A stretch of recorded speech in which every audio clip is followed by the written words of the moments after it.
갑자기 키가 커져서 좀 부담됩니다. 네, 네. 안녕하세요. 네.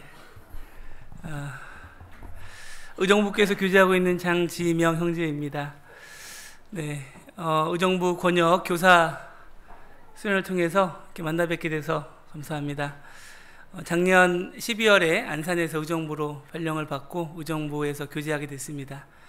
권역에서는 이제 일전에 안산에서 권역 교사 수련을 할 때요, 한번 인사드렸던 적이 있는데요. 오늘은 이제 양경중 목사님께서 말씀 전해주지 못하고 오늘 제가 말씀 전해드리게 됐습니다. 예. 네. 오늘은 이제 소통이라는 주제로 오늘 말씀 준비됐는데요. 오늘은 이제 저의 역할보다도 오히려 좀 제가 준비한 부분을 같이 해주실 두 분의 선생님이 좀 필요합니다. 그래서 미리 이제 공지를 못하고 오늘 즉석에서 섭외하려고 조금 연기에 자신 있고 앞에 나서는데 거리낌이 없다. 이거는 뭐 이렇게 강제사항이 아니니까요. 혹시 자원하는 분이 있으면은 좀 이따가 부탁드릴 때 나와주시면 되겠습니다. 한 5분 정도인데 좋은 역할이 하나 있고 좀 안 좋은 역할이 하나 있습니다. 그래서 어떤 역할을 맡겨드릴지 모르겠는데 일단 좀 자원해 주시면 좋을 것 같습니다. 그럼 함께 기도드리고 시작하도록 하겠습니다. 사랑이 많으신 거룩하신 하나님 아버지, 감사합니다. 하나님 앞에 죄인이며 또한 심판받아야 마땅한 우리를 불쌍히 여겨주시고 또 사랑하셔서 이 땅에 독생자 그리스도를 보내주시고 십자가에 피 흘려 죽으시기까지 사랑해 주심으로 우리에게 영원한 천국의 소망을 주심에 감사드립니다. 또한 이 땅 살아가는 가운데 그와 같이 내버려 두지 아니하시고 또 몸된 교회 안에서 하나님의 말씀과 은혜로 양육해 주심에 또한 감사드립니다. 그 은혜를 힘입어 또 주님 앞에 더욱 살아가고자 또 우리에게 새로운 마음을 주시고 또 교회 안에서 귀한 직분을 허락하셔서 또 주님의 귀한 학생들을 또 교육하는 교사로 세워주심에 감사합니다. 정말 우리의 가지고 있는 능력과 재능은 부족하지만 주님께서 우리를 귀하게 사용해 주시고 우리를 통해서 역사해 주실 것을 믿기에 감사드립니다.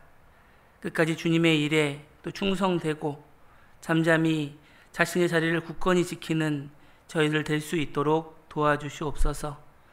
또한 가정의 일, 직장의 일, 여러 가지 일 중에도 또 주님의 일을 또 충성되 행하고 있는 우리 의정부 권역 교사 형제 자매님들, 주님께서 영육간에 함께 하셔서 늘 도와주시고 또 어떤 어려움 속에서도 하나님의 함께 하심을 힘입어 잘 이겨내 나갈 수 있도록 도와주시옵소서.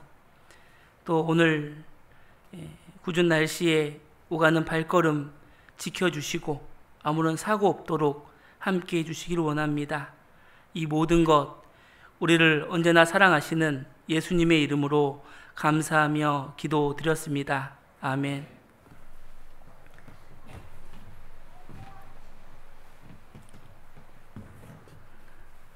죄송합니다. 제가 이렇게 땀을 많이 흘리는 체질이 아닌데, 약간 무대에 올라오면 좀 긴장하는 게 있어가지고요. 네, 그래서 땀을 좀 많이 나고 있습니다. 네, 오늘은 소통이라는 주제로 말씀을 드리게 됐습니다. 소통. 아마 소통이라는 게 이제 뭔가 이렇게 잘 통한다라는 그런 의미라는 걸 다 알고 계실 겁니다. 한자의 의미로 보면 막히지 않도록 서로 왕래하는 것 또는 서로 간에 오해가 없도록 통하는 것, 이걸 이제 소통이라는 이렇게 한자의 의미로 되어져 있는데요. 이 소통이라는 것은 아주 단순한 거지만 너무나 중요한 것이다라고 할 수가 있습니다. 실제로 이제 교회학교 교사분들과 이렇게 교제하다 보면 학생들과의 관계 속에서 생긴 어려움으로 인해서 이제 교사의 봉사나 개인적인 신앙 속에 어려움을 토로하는 그런 경우도 있다라고 생각이 됩니다.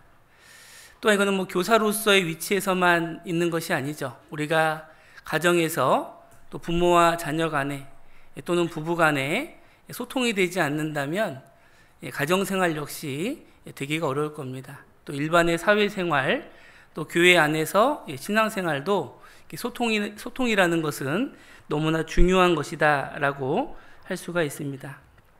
그래서 우리는 이제 여기 앉아 계신 분들이 뭐 현직의 교사로서 계신 분도 있고 뭐 교육학을 또 전공했거나 교육을 받으신 분들도 있지만 거의 대부분의 교사, 저 역시도 마찬가지로 어떤 정규적인 학생을 가르칠 수 있는 소양을 이렇게 배우거나 학문적으로 지식을 듣지 않았기 때문에 내가 과연 교사로서 자격이 있을까? 그리고 또 내가 교사로서 어떤 부족함이 있는 것은 아닐까라는 그런 개인적인 고민도 있지 않으실까 생각이 됩니다. 그래서 우리에겐 학문적인 지식이 꼭 있어야만 하는 것은 아닙니다. 또 주님 안에서 주신 은혜와 또 그 능력이 있기 때문에 우리에게 맡겨진 일을 잘 해주실 수 있으리라 생각을 합니다. 그래서 우리가 좀 많은 어려움을 중간에 겪더라도 끝까지 이 길을 포기하지 않는 그런 교사분들이 되어주셨으면 좋겠다라고 생각이 됩니다. 요한복음 21장을 한번 찾아보도록 하겠습니다. 요한복음 21장.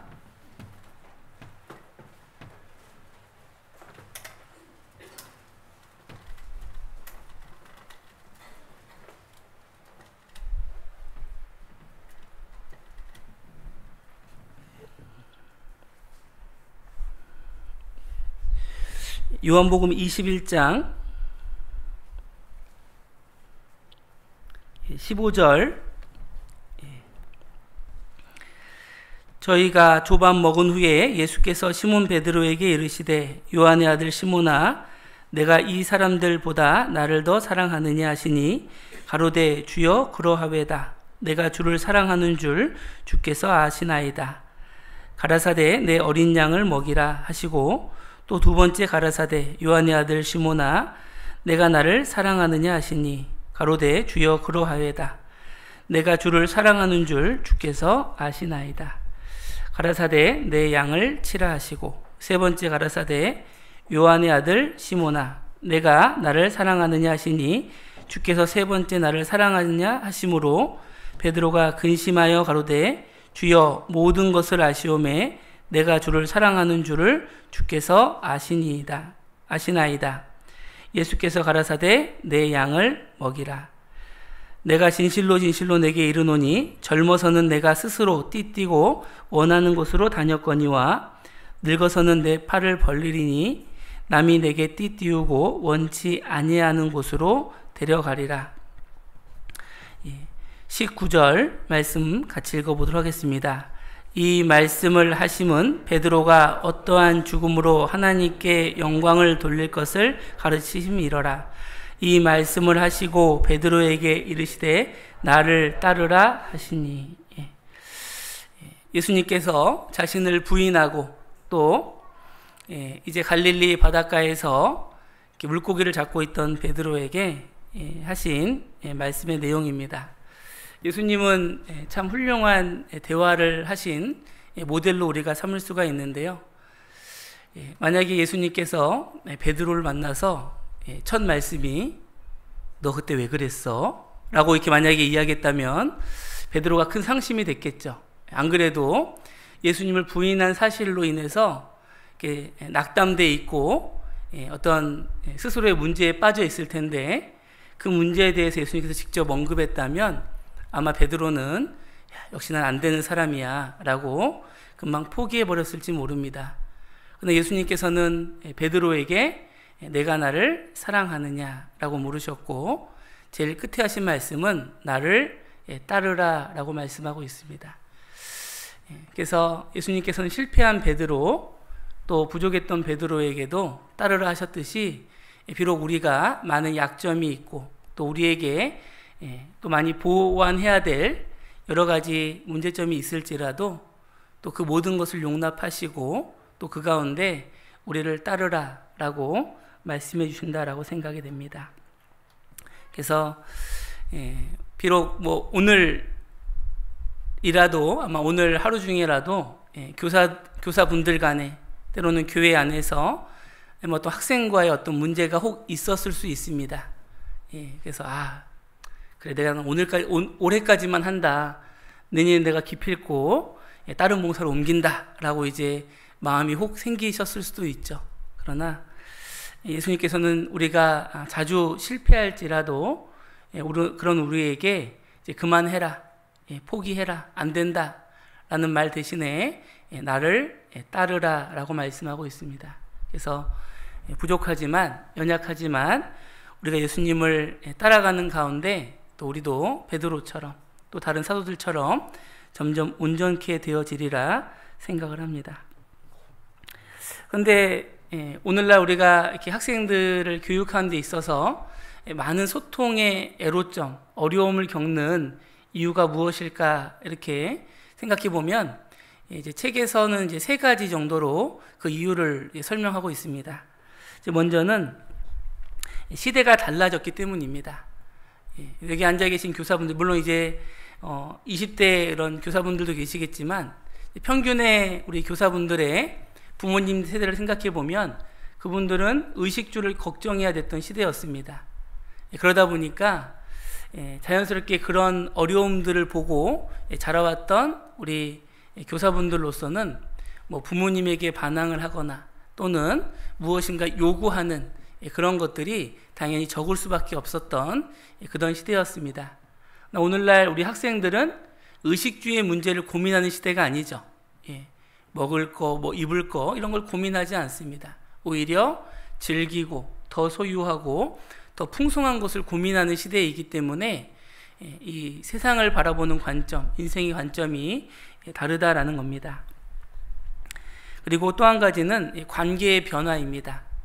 그래서 예전에는 3대가 한 지붕에 할머니, 할아버지, 또 부모님, 손자 이렇게 3대가 한 가정에 살고 또 다 자녀의 어떤 가정의 환경이었기 때문에 그리고 또 문 밖에만 나가도 친인척들이 가까운 데 계시는 그런 환경적인 요인을 가지고 있어서 수직적인 문화에 상당히 익숙해질 수밖에 없습니다. 그래서 길거리에 나가면 당연히 만나는 동네 분들마다 인사해야 되고 인사 안 하면 불러서 야단 맞고 그런 것이 당연했던 그런 시대였다면 지금은 앞집 옆집도 모르는 시대죠. 그러다 보니까 또 이 관계도 수직적인 관계가 우선되기보단 수평적인 관계가 상당히 우선시되는 사회 문화에 우리가 있다라는 겁니다. 또 한 가지는 환경의 변화입니다. 그래서 우리 교사분들이나 그 부모님 세대, 우리 교사분들도 마찬가지지만 어렸을 때 받을 수 있었던 정보는 오직 뭐 TV 아니면 어른들의 이야기, 신문에 불과했습니다. 그래서 우리나라 뭐 해외에 있는 소식들은 뭐 전혀 말할 것도 없고 국내 소식도 거의 모르는 경우가 많았죠. 그런데 요즘에 학생들은 워낙 그 다변화된 그런 매체를 통해서 또 여러 가지 그 환경을 통해서 많은 정보들을 흡수합니다. 그래서 요즘 학생들이 이렇게 받아들이는 정보의 양, 다양성을 생각한다면 너무나 크다라는 것을 알 수가 있습니다. 그래서 이 폐쇄적이고 제한적인 문화 속에 살던 어른들과 달리 개방적이고 또 다양한 문화 속에 있기 때문에 당연히 인식과 상황에 대한 차이가 발생할 수밖에 없다라고 할 수가 있습니다. 하지만 아무리 과학이 발달하고 아무리 좋은 환경이 되더라도 바로 피할 수 없는 것은 대화죠.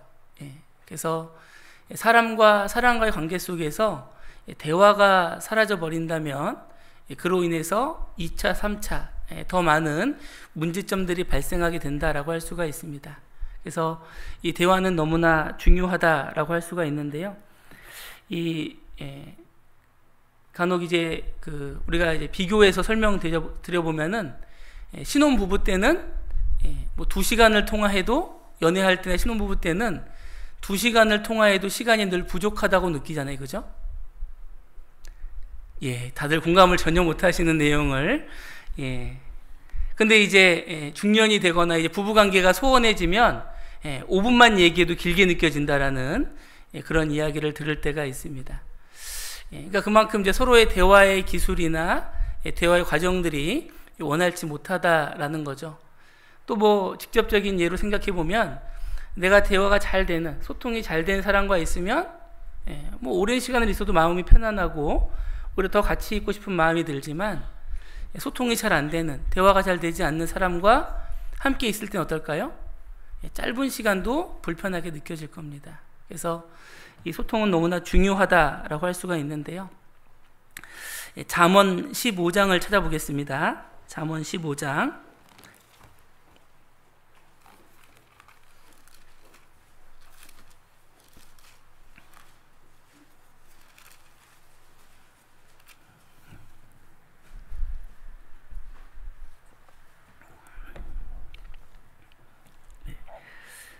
잠언 15장 4절 찾으셨으면 함께 읽도록 하겠습니다. 울량한 혀는 곧 생명나무라도 패려한 혀는 마음을 상하게 하느니라. 그래서 생명나무라고 표현된 울량한 혀가 있고, 패려한 혀는 마음을 상하게 한다. 생명나무, 또 반대는 상하게 한다. 그래서 이 똑같은 말을 쓰지만 그 표현과 방법에 따라서 어떤 말은 생명나무와 같이 좋은 것을 얻게 하고 기운을 북돋는 힘이 있다면, 반대로 반대의 표현과 반대의 방법은 오히려 마음을 상하게 하는 그런 말이 될 수도 있다는 겁니다. 한 장을 넘기셔서 18장입니다. 18장 21절.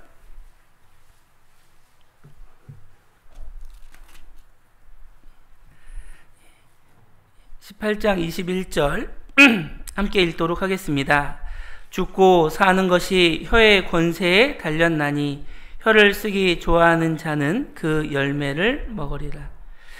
참 무서운 표현이죠. 죽고 사는 것이 혀의 권세에 달렸나니. 우리는 교사로서 21절의 표현을 결코 가볍게 여겨서는 안 된다라고 생각이 됩니다.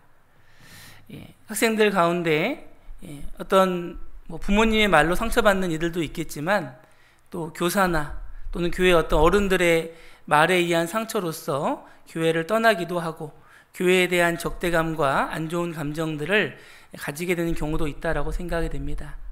물론 우리가 말에 온전할 수는 없지만 정말 죽고 사는 문제가 우리의 말에 달려있다. 특별히 내가 직접 대하고 가르치는 우리 학생들과의 관계 속의 대화는 더욱 그러하다라고 할 수가 있습니다. 그래서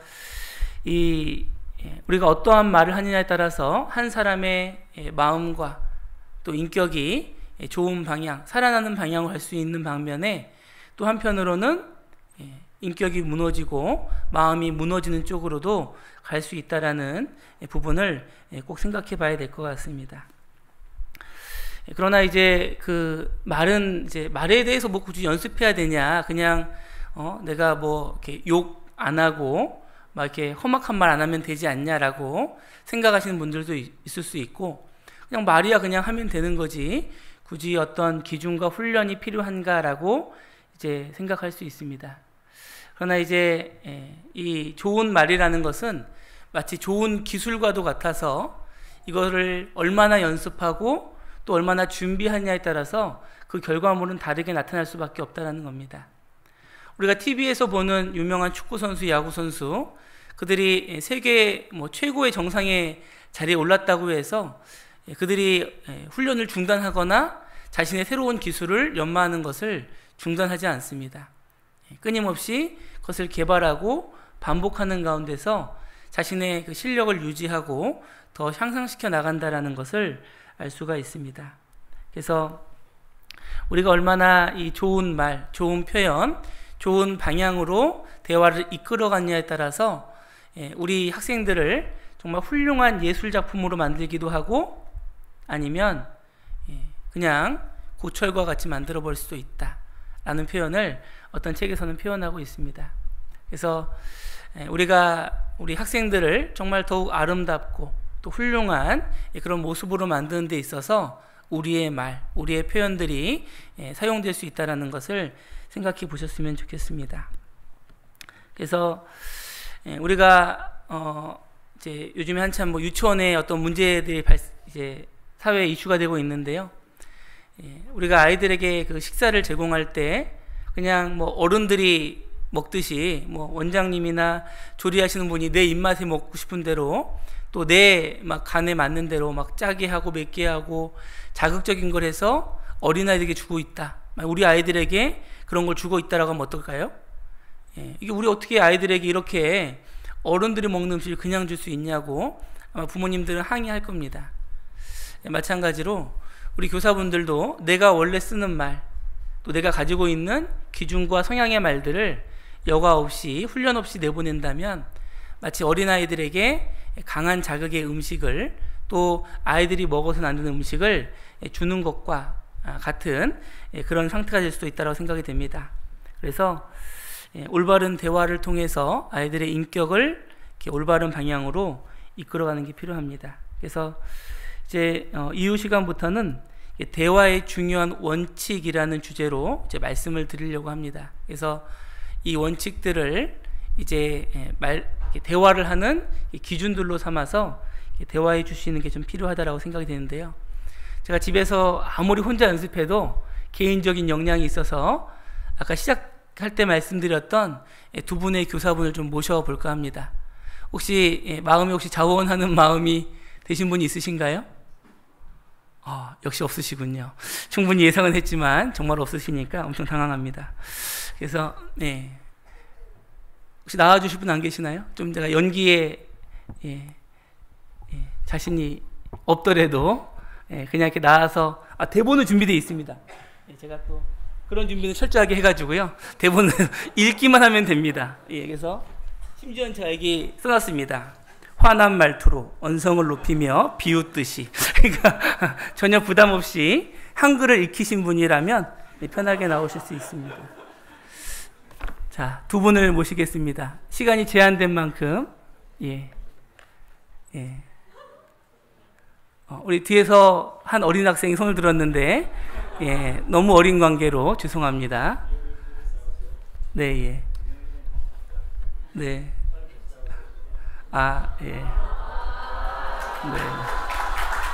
그러죠. 일단은 우리 이현우 형제님께서 혹시 우리 자매님 한 분 나와주시겠습니까? 같이 하시게요? 아니죠?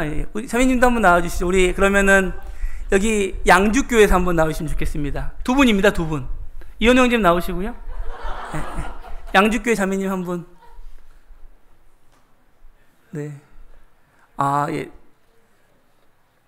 형제님도 계셨습니다. 양주교회에서 한 분. 안 계실까요?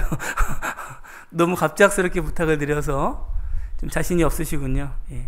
그러면은 예정된 건 누구 있으십니까?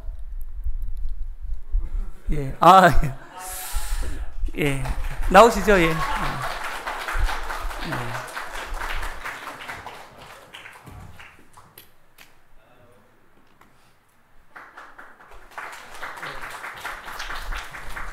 시중에서 판매되지 않는 책을 선물로 드리겠습니다.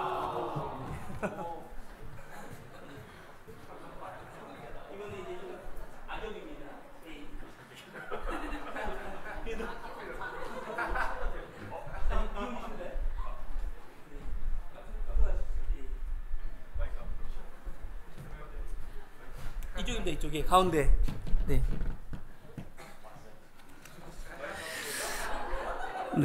마치 유니폼을 입은 듯이.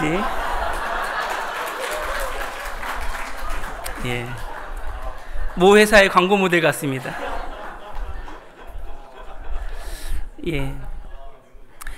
앞에 계신 분들이 중간중간에 그 상황에 맞는 대화를 나눠 주시게 될 겁니다. 근데 상당히 이게 제가 이제 타이핑을 하면서 이제 지문을 만들었기 때문에 다소 어색할 수는 있는데 그런 뉘앙스나 기준들을 나름대로 생각하시면서 내가 하고 있는 말투나 또 이제 혹시 부부간이거나 가까운 사이시면은 서로의 어떤 그 말의 뉘앙스나 이런 것들이 여기에 벗어나고 있는가 부합하고 있는가를 서로 이렇게 좀 서로 체크해 주시면 좋겠다라고 생각이 됩니다. 그 대화의 중요한 원칙, 대전제가 있습니다. 학생들의 성격과 인격에 대한 평가는 하지 않도록 한다. 그래서요, 학생들에게 이야기할 때 어떤 그 상황이나 또 현재의 문제점에 대해서 이야기해야지, 그 대상인 학생의 또는 이제 뭐 배우자가 될 수 있고 자녀가 될 수 있습니다. 그 대상의 성격과 인격에 대한 이야기를 하는 것은 대화에 큰 저해가 된다라고 할 수가 있습니다. 그래서 예시 첫 번째가 있죠. 보고 계시죠? 우리 왼쪽에 계신 이현우 형제님께서 밑줄 쳐 있는 A, 그리고 우리 양주기 형제님께서 B를 해주시도록 하겠습니다. 상황은 우리 학생들이 이제 참빗이나 공과를 안 해와서 다음 주에는 꼭 해오자라고 약속을 했습니다. 그런데 약속을 잘 지켜요, 안 지켜요? 안 지키죠. 또 안 해왔습니다. 그때 상황 A 선생님입니다.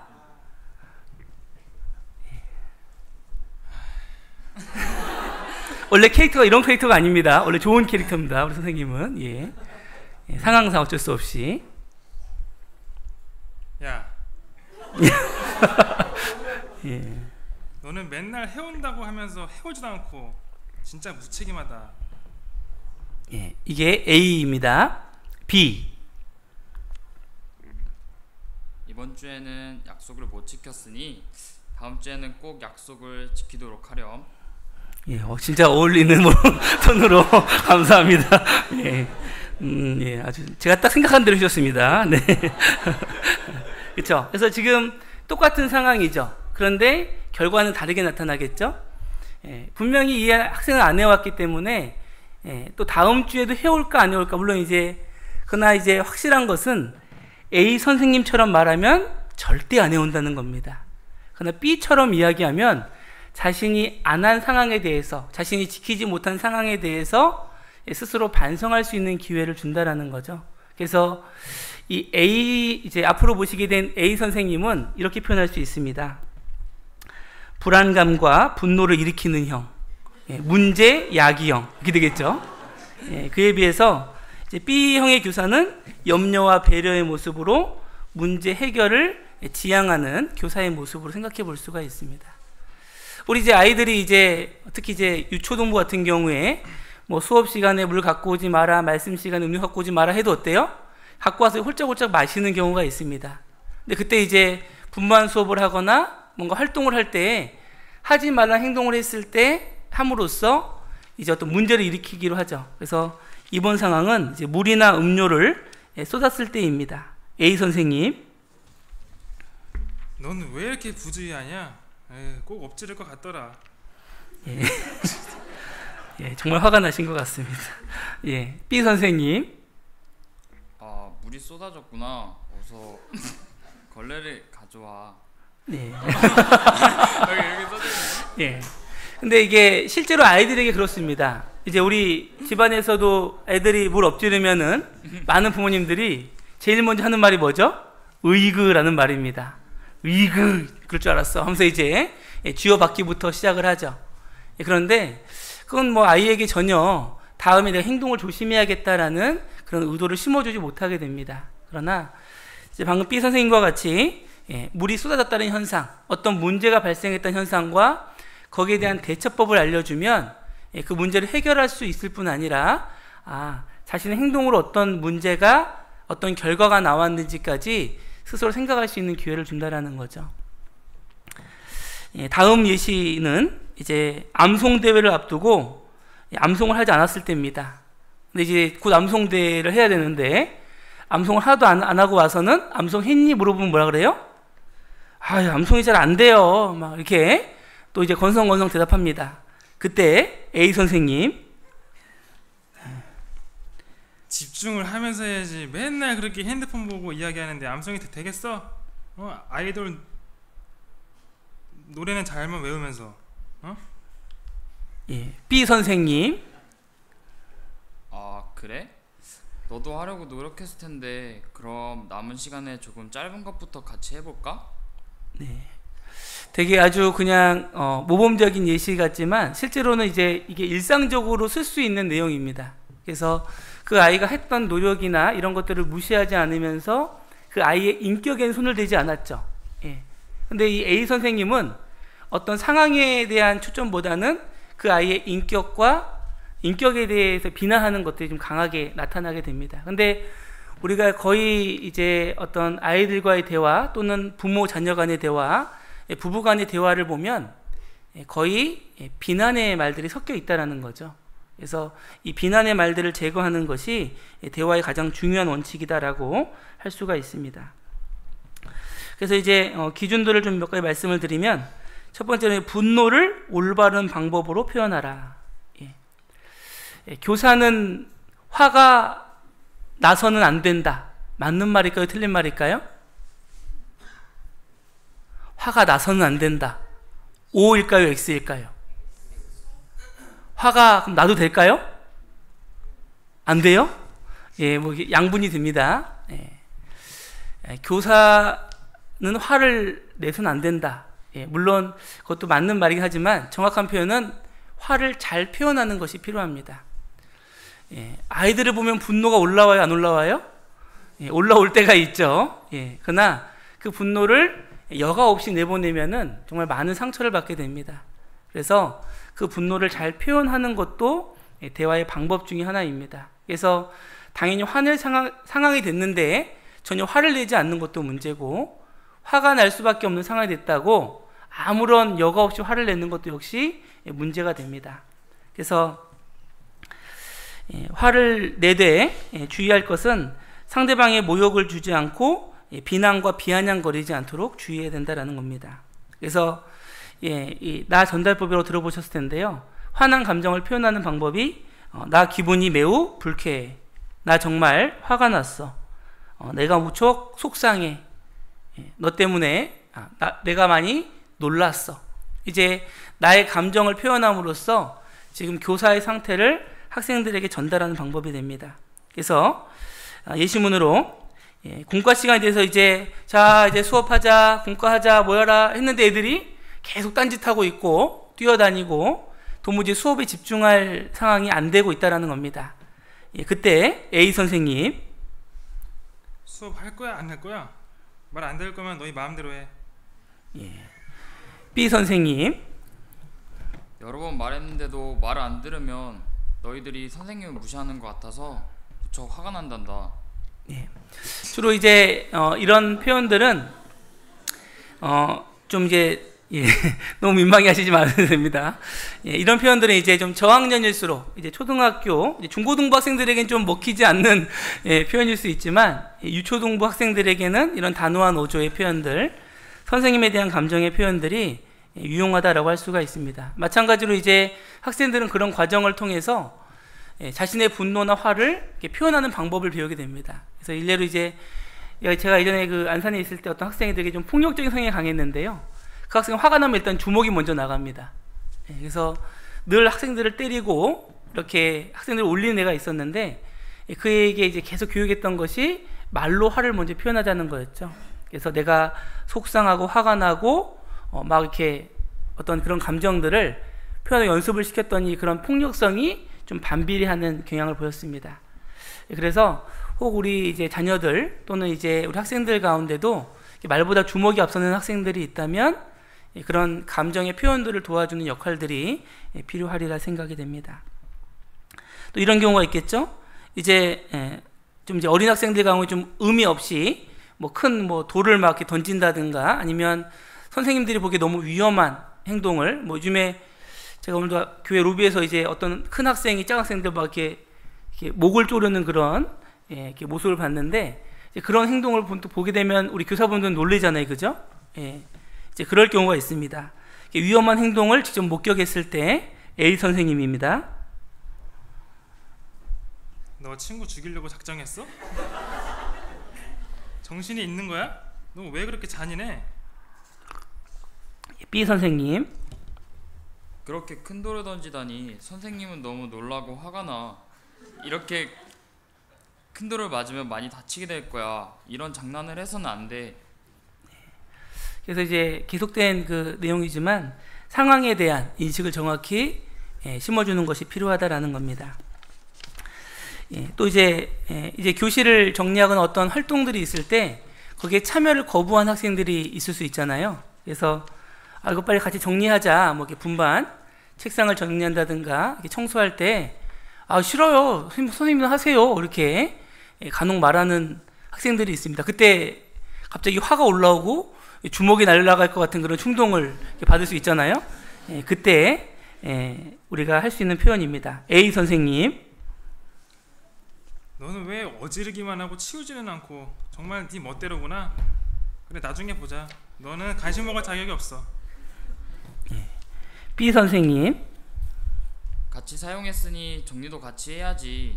그렇게 이야기하면 선생님은 화가 나서 땡땡이야 말하고 싶지 않을 것 같아. 그래서 그 학생이 한 행동에 대해서 정확한 본인의 감정을 표현해 주는 것이 분노의 표현 방법이다라고 할 수가 있습니다. 그래서 오히려 이제 어떤 많은 이제 교육학 책들에서 보면 부모와 자녀들 간에 어떤 화가 촉발되는 어떤 이제 언성이 높아질 수 있는 그런 상황이 됐을 때가 대화의 적기고, 또 그때 부모들이 대화의 기술을 발휘할 수 있는 가장 좋은 때다라고 표현을 합니다. 그래서 오히려 아무 말 없이 뭐 1년 내내 분반하면서 뭐 별 얘기도 없이 그냥 흘러가는 것보다는 때로는 이런 어떤 상황이 됐을 때 좀 올바른 표현을 통해서, 또 교사의 어떤 감정의 표현을 통해서 학생들과의 관계를 이렇게 재정립해 나가는 것도 필요하다라고 생각이 됩니다. 그래서 상대방에게 모욕감을 주지 않으면서 교사의 감정을, 분노를 표현하는 것이 올바른 대화의 방법이다라고 할 수가 있습니다. 두 번째로는 선택과 협조입니다. 그래서 이 아이들도 어른들처럼 명령이나 지시를 일방적으로 받으면 거부하는 마음이 있습니다. 아까 서두에 말씀을 드렸죠. 오늘날 학생들은 수직적인 개념이 되게 불명확합니다. 그러니까 요즘에는 이제 이 부모님들하고도 되게 가깝게 지내고 어른들이 이렇게 엄하게 대하는 어른들이 계시지 않다 보니까 수평적인 관계가 상당히 익숙하다라는 거죠. 이제 그러다 보니까 일방적인 지시, 넌 그러면 안 돼, 하지 마, 명령주의 이야기에 상당히 큰 거부감을 보이게 됩니다.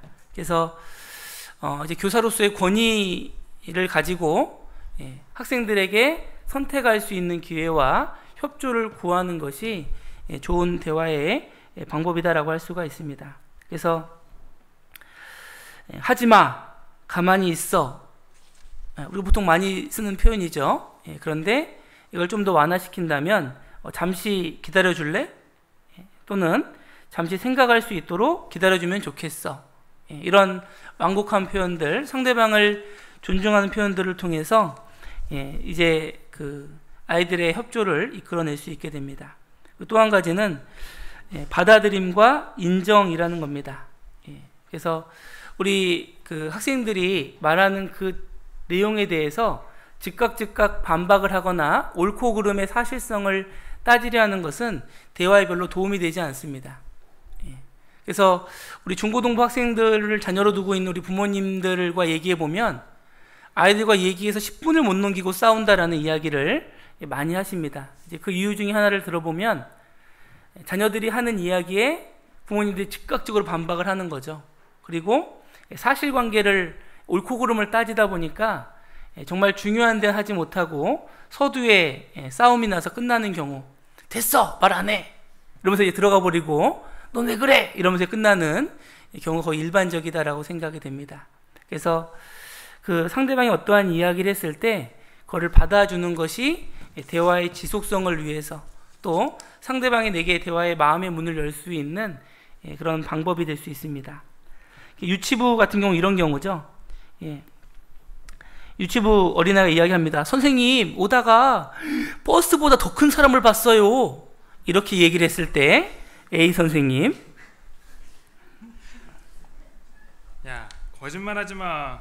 그렇게 큰 사람은 없어. 넌 거짓말을 정말 잘하는구나.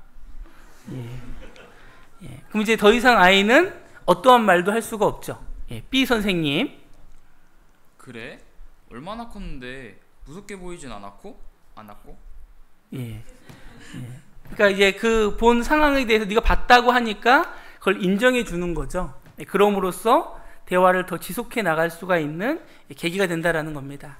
그래서 이 학생들과의 대화에 있어서는 그 대화를 끊임없이 해나갈 수 있는 게 참 중요한 방법인 것 같아요. 그래서 선생님들이나 어른들의 입장에서는 말도 안 되는 얼토당토하는 얘기를 할지라도 그걸 일단 수용해주고 거기에 대해서 자꾸 하나하나 한 스텝씩 앞으로 나가는 방향을 택하는 것이 대화의 좋은 방향이 됩니다. 우리 이제 초중고 학생들이 이제 와서 말씀 시간에 막 졸고 그러잖아요, 그죠? 그래서 막 맨날 너 맨날 조니까 뭐 말씀 졸지도 말라고 이렇게 막 손도 주물러주고 막 사탕도 주고 하는데도 막 좁니다. 그러니까 이제 선생님한테 선생님 말씀 시간은 그냥 학교 다니는데 얼마나 힘든데요. 숙제도 많고 공부할 것도 많고 너무 피곤해. 교회 나오는 것도 싫어요. 이제 막 그렇게 얘기했을 때 A 선생님, 야, 내가 학교 다닐 때는 너네보다 숙제가 몇 배 더 많았지만 너처럼 불평하지는 않았어. 이 지문에는 비아냥거리는 말투로 되어 있는데 좀 덜 비아냥거리긴 했습니다. 네, 예. 우리 B 선생님. 그래, 학창 시절에는 공부에 숙제에 정신이 없지. 힘들었겠다. 그런데도 교회에 나와서 고마워. 네, 예. 이 B 선생님의 같은 경우에는 이제 그런 상황, 본인이 얘기한 상황에 대해서 이렇게 받아들여 준다라는 거죠. 그럼으로써 그 학생은 이 선생님에게 자신의 상황을 더 이야기하고 싶은 그런 상황이 된다라는 겁니다. 예, 두 분 감사합니다. 박수 쳐주십시오. 예.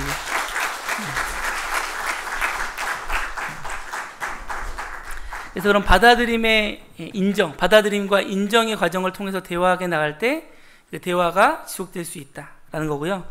또 한 가지는 낙인 찍지 말라는 겁니다. 이제 어른들로서 말에 주의해야 될 것은 함부로 아이들의 장래에 대해서 이제 평가한다는 거죠. 야, 네가 지금 하는 꼴을 보니까 나중에 진짜 탁 빌어먹기 좋다. 이런 말을 한다면 그 아이의 장래에 대해서 심각한 영향을 미칠 수 있다는 겁니다. 물론 그 말대로 되진 않을 수 있지만 아이들은 그 말이 늘 곱씹어질 수 있다는 거죠. 야, 너같이 이렇게 해요? 이거 하나도 집중 못하는데 너 나중에 뭐 공부나 뭐 직장에 제대로 할 수 있겠냐? 뭘 제대로 하겠어? 이런 말들이 아이들로 하여금 반복된 실패를 경험하게 한다라고 할 수가 있습니다. 그래서 이제 좀 매사에 좀 불평불만인 아이들에게도 야, 너 맨날 이렇게 불평불만이 많냐? 너 그러니까 친구가 없는 거야. 네 집에 누가 있고 시켰어? 이렇게 이야기를 하면은 오히려 늘 더 고립될 수밖에 없는 그런 상황이 된다라는 거죠. 그래서 아이들 어떤 장래나 그 미래 상황에 대해서 이야기하는 것은 정말 주의해야 된다라고 할 수가 있습니다. 그래서 낙인이라는 잘못된 어떤 평가나 이렇게 그 결정된 언어보다는 격려해주고 위로해주라라고 할 수가 있습니다. 그래서 이 잘못된 부분에 대해서 좀 바로잡아주고 올바른 방향으로 나갈 수 있도록 이렇게 인도해주는 역할이 우리에게 중요하다라고 할 수 있습니다. 그래서 이것은 잘못한 부분을 덮어주라는 것이 아니죠. 잘못한 상황이나 잘못된 모습들은 정확히 일깨워주는 것이 필요합니다. 그러나 거기에 대해서 올바른 방향을 제시하되 그 길을 갈 수 있도록 격려와 위로의 방법이 필요하다는 거죠. 예. 성경 요한복음 8장을 찾아보겠습니다.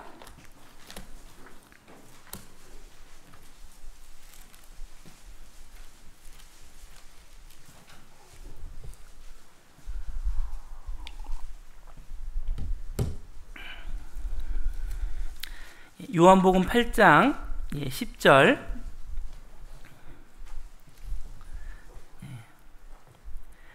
예수께서 일어나사 여자 외에 아무것도 없는 것을 보시고 이르시되 여자여 너를 고소하던 그들이 어디 있느냐 너를 정죄한 자가 없느냐 대답하되 주여 없나이다. 잘 아시는 것처럼 간음 중에 잡힌 여인의 상황입니다. 사람들이 돌로 치기 위해 끌고 나왔고 예수님께 판결을 원했습니다. 예수님께서는 죄 없는 자가 돌로 먼저 치라는 그 말씀을 통해서 이제 사람들을 물러가게 하셨고 이제 여자와의 단둘의 대화가 남았죠. 곧이라도 돌이 날라올 것을 두려워하며 떨고 있던 이 여인에게 어느 순간 주변이 잠잠해지는 걸 느꼈습니다.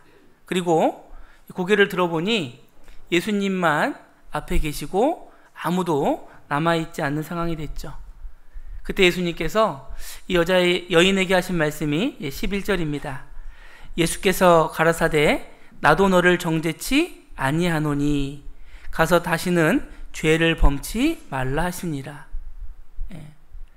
예수님은 너 어떻게 이렇게 뻔뻔한 죄를 지었니? 나 때문에 산 줄 알아? 이런 말씀 안 하셨죠?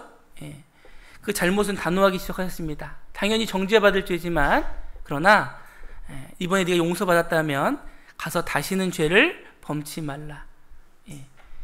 이 간음 중에 잡힌 여인을 위로하고 격려함으로써 지금까지 걸어왔던 길이 아닌 새로운 길을 갈 수 있는 놀라운 힘을 이렇게 보여주시게 됩니다.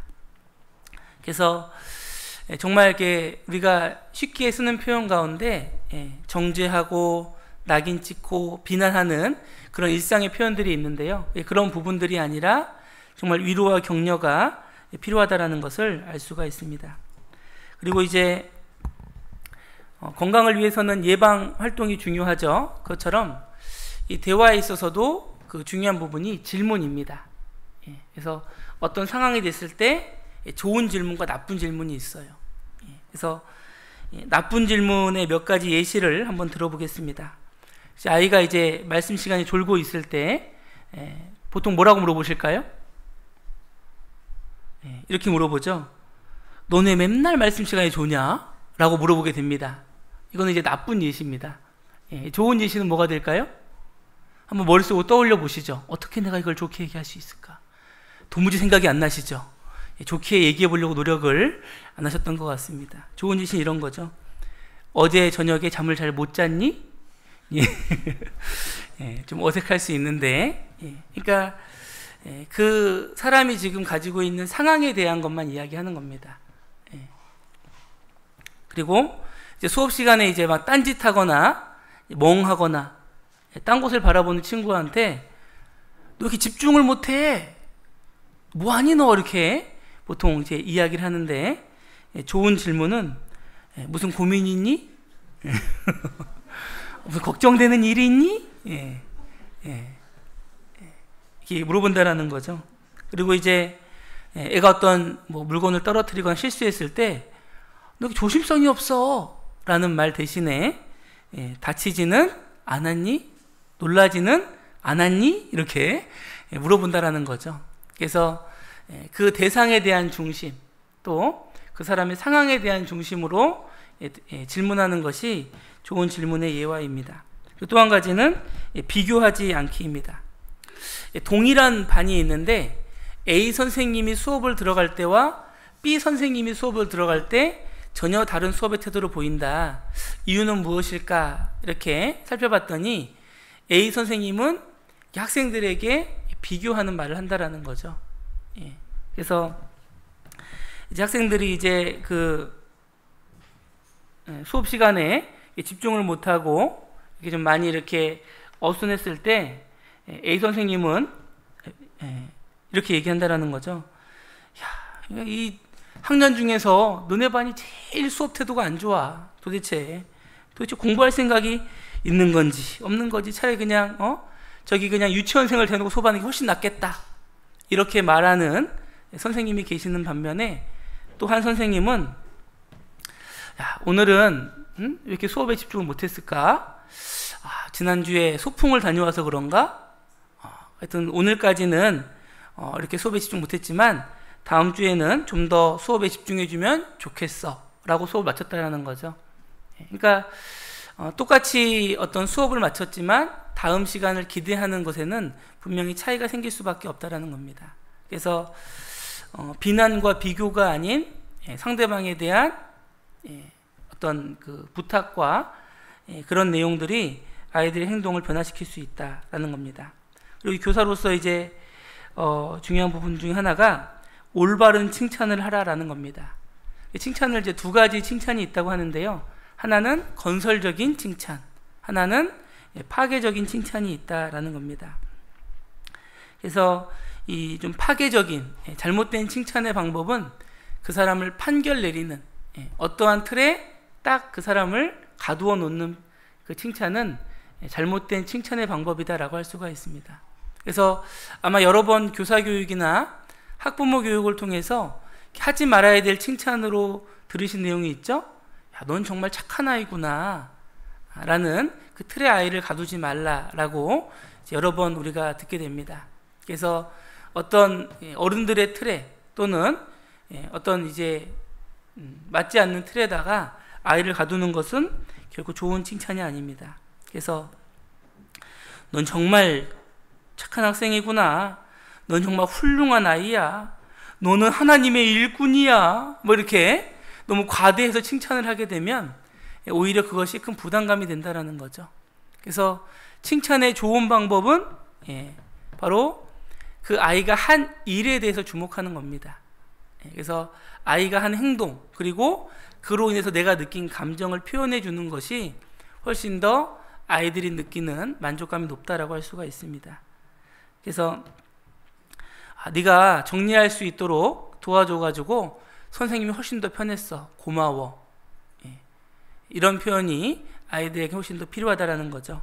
그리고 네가 정말 이렇게 참빗을 열심히 해왔구나. 야, 정말 예수님에 대해서 많이 생각해 본 것 같은데 아이들이 한 행동에 대해서 칭찬해 주는 겁니다.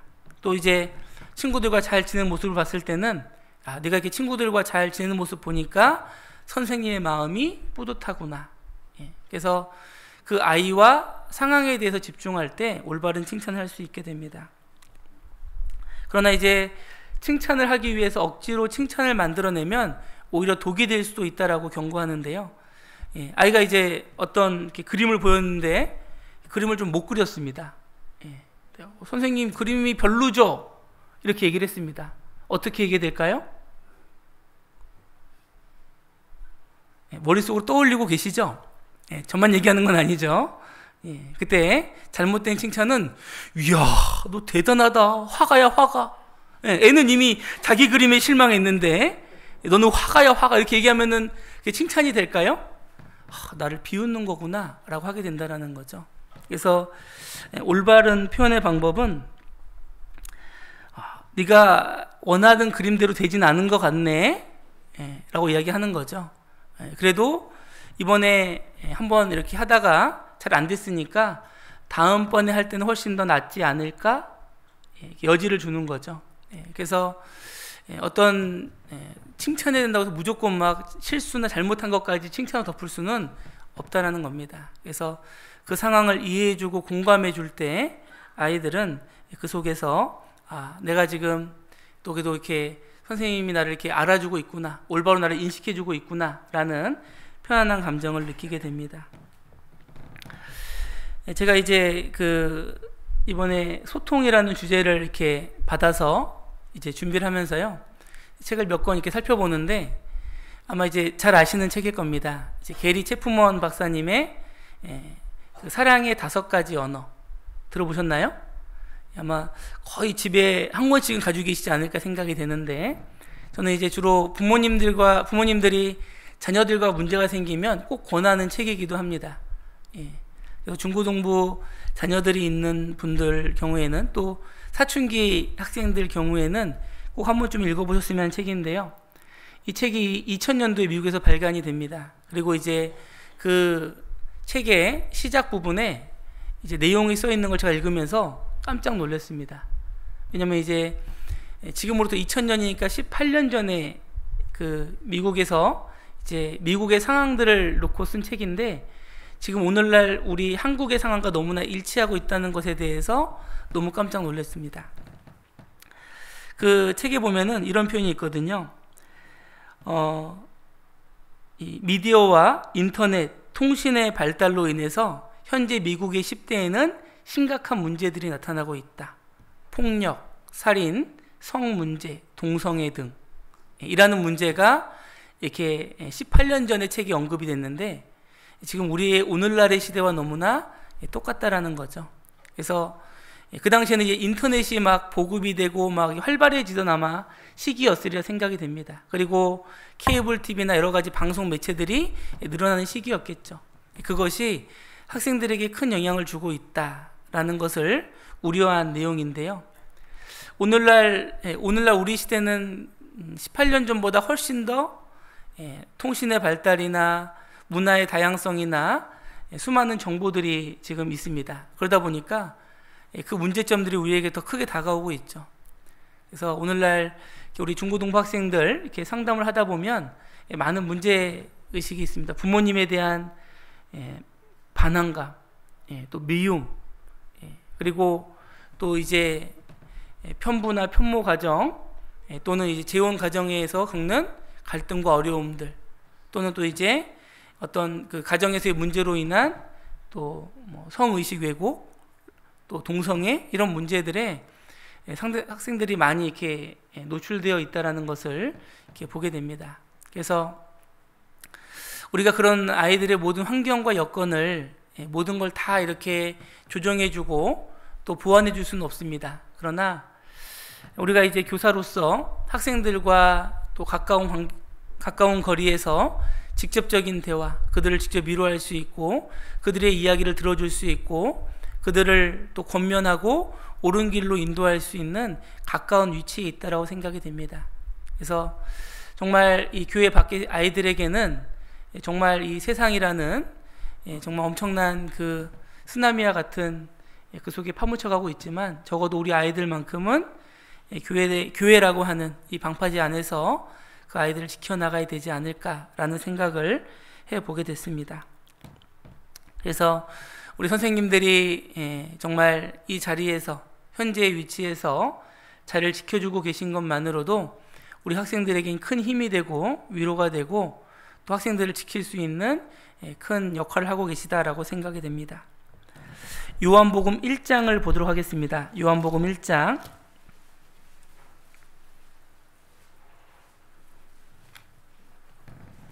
요한복음 1장 45절입니다.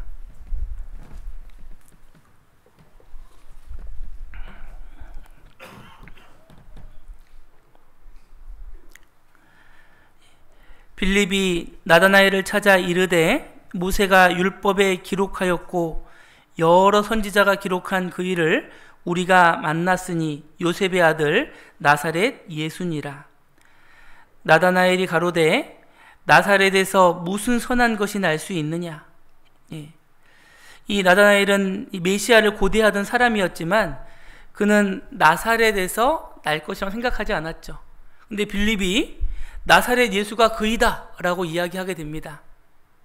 그때 나다나엘은 자신의 생각으로 이야기를 합니다. 무슨 나사렛에서 선한 것이 날 수 있느냐. 근데 이 빌립은 화려한 말을 하지 않았습니다. 아주 간단한 말을 했죠. 뭐라고 했습니까? 와 보라.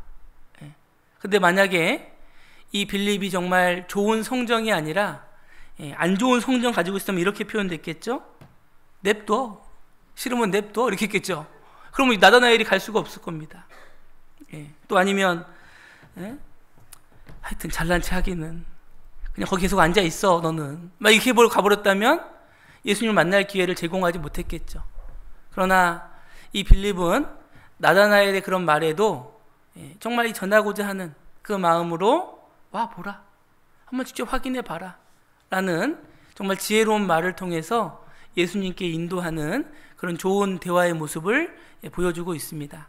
그래서 아까 읽었던 말처럼 올량한 혀는 곧 생명나무라도, 그래서 우리가 어떠한 말을 하느냐 거기에 따라서 분명 다른 결과가 나타나게 된다라는 것을 좀 말씀드리고 싶습니다.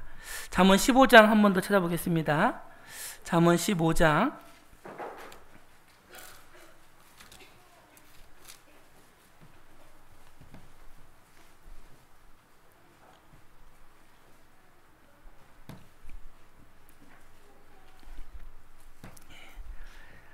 잠언 15장 1절 말씀 함께 읽도록 하겠습니다. 유순한 대답은 분노를 쉬게 하여도 과격한 말은 노를 격동하느니라.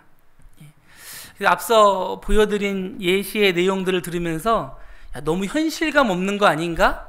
라고 생각하시는 분들도 계실지 모르겠습니다. 실제로 사용할 수 있을까? 근데 이제 제가 썼던 문체들이나 어휘들은 이제 책에서 가져온 것들도 있고요. 또 제가 이제 한번 보게 됐던 영상 때문에 그렇습니다. 제가 이제 틀어드릴 영상이 있는데요.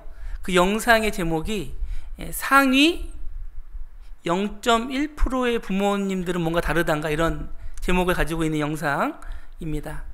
그러니까 이제 아주 아이들이 공부도 잘하는 그런 아이들 부모님과 이제 일반적인 아이들, 뭐 이제 일반의 평범한 아이들, 성적이 아이들의 부모님과 이제 실험을 하게 됩니다. 그리고 실험의 방법은 게임을 많이 하는 문제에 대해서, 또 아니면 어떤 뭐 공부를 하고 안 하고의 문제에 대해서, 어떻게 보면 이 청소년 시기 가장 좀 부모님과 이야기하기 껄끄러운 문제잖아요, 그죠? 근데 그 상위 0.1%, 그러니까 이제 대화를 잘하는 부모님들은 아이들에게 교훈을 주면서 또 아이들의 감정을 다치게 하지 않으면서 대화하는 모습을, 그러니까 이게 뭐 대본이 있는 게 아니고 그냥 대화하는 겁니다. 아까 이제 예시로 보여준 것처럼, 야, 너 정말 대단하구나, 너 정말 이렇게 어디가 이렇게 했구나, 어떤 그 상황에 집중하면서 긍정적인 표현만으로 그 당사자들로 하여금 전혀 불쾌감이나 어떤 나쁜 감정을 들지 않게 하고 대화가 계속 지속이 되고, 심지어는 카메라가 꺼진 다음에도 계속 대화를 하는 걸 보게 됩니다. 그러나 일반적인 그 학생 가정의 대화를 보면, 너 오락했지? 맨날 오락만 하고 말이야. 맨날 얘기 시작이 됩니다. 나중에 어떻게 될까요? 아, 됐어! 이러면서 이제 끝나게 돼요, 대화가. 그러니까 이제, 정말 우리가 그냥 평상시에 쓰는 대화로 하게 되면 대화는 단절이 되고 상처를 입게 되고 큰 문제점을 알 수 있다는 것을 보여주는 영상입니다. 그래서 짧은 내용이어서 보고 마치도록 하겠습니다.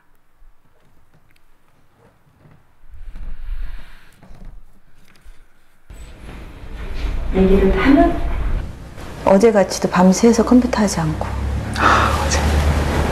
어제는 정말 끌려서. 그런 충동을 조절할 수 있게 네가 스스로 어떤 계획표 같은 걸 세워놓으면 좀 조절이 되지 않을까? 계획표 지킬까요?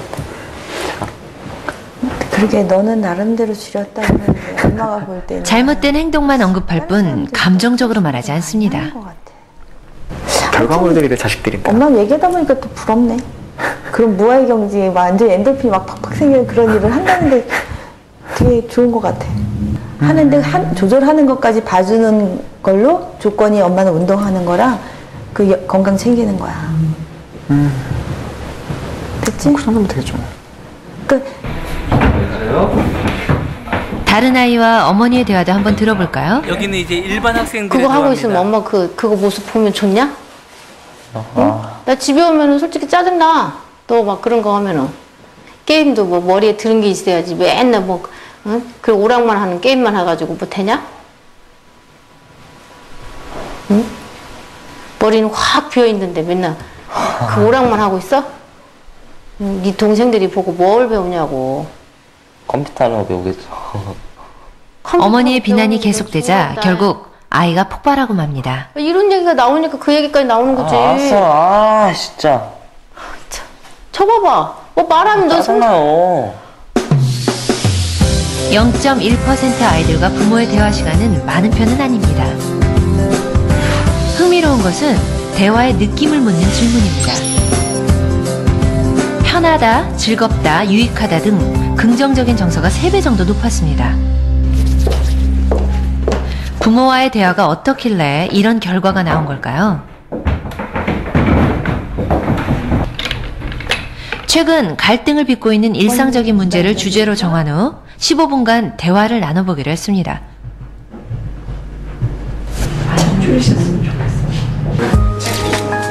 0.1% 아이들과 부모들 5쌍, 일반 학생들과 부모들 5쌍의 대화를 관찰해봤습니다. 과연 어떤 차이가 있을까요?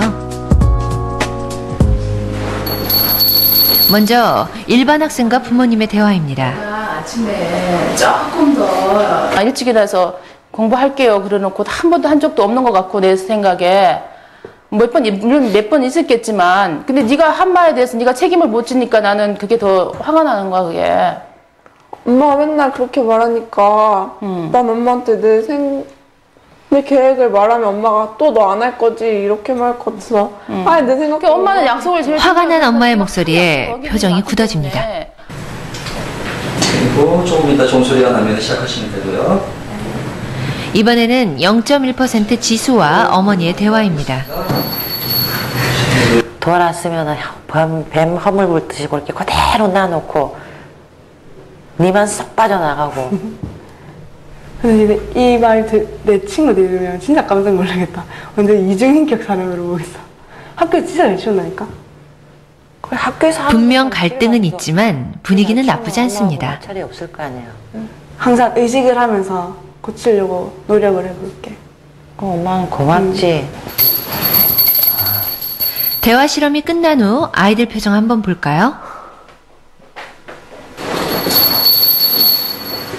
수면을 많이 취해야지. 바쁠 때 뛰어가다 모두 좋질 않습니다. 너는 아니지만 어딘가에서 뭐 바쁜 차들이 또 0.1%의 아이들은 어떨까요? 자주 하지 말고. 근데 보이네 되게 자주. 나도. 그러니까 나 집에 가서 못할 거 같아. 차이가 느껴지시나요?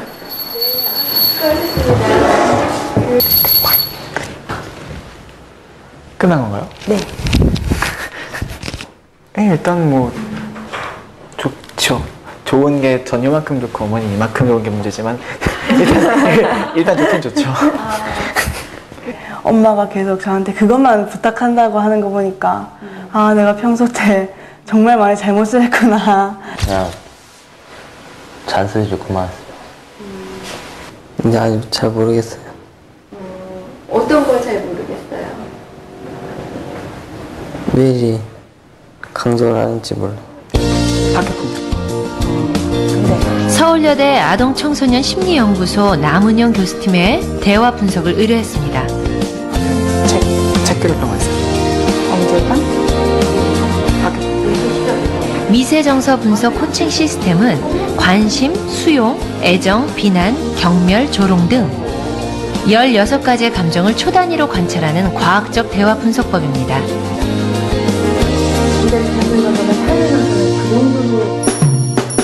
실험에 참가한 두 가정의 대화를 분석한 것입니다.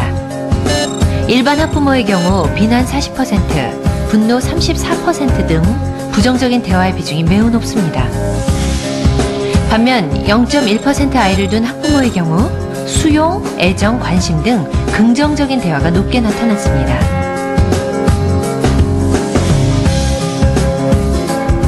좋은 관계를 유지하려면 긍정과 부정의 비율이 5대1 이상이어야 합니다.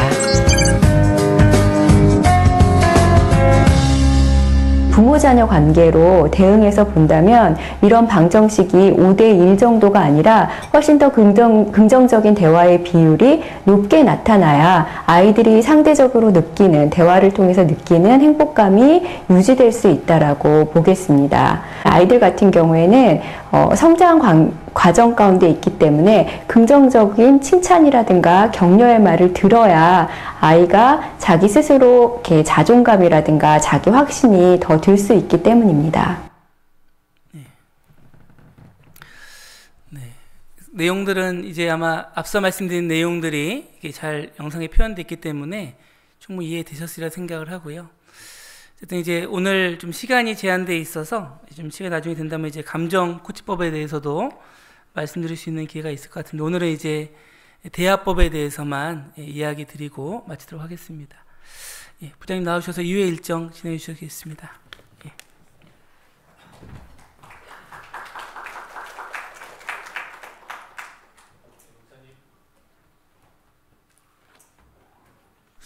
예, 목사님 말씀 감사합니다. 이제 앞으로는 10분간 휴식하셨다가요 5시서부터 1시간 동안 저녁 식사하시는 시간입니다.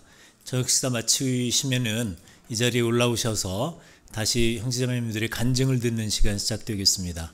그럼 잠시 휴식 취하셨다가요 5시에 식당으로 이동하시면은 아마 식사가 제공될 겁니다.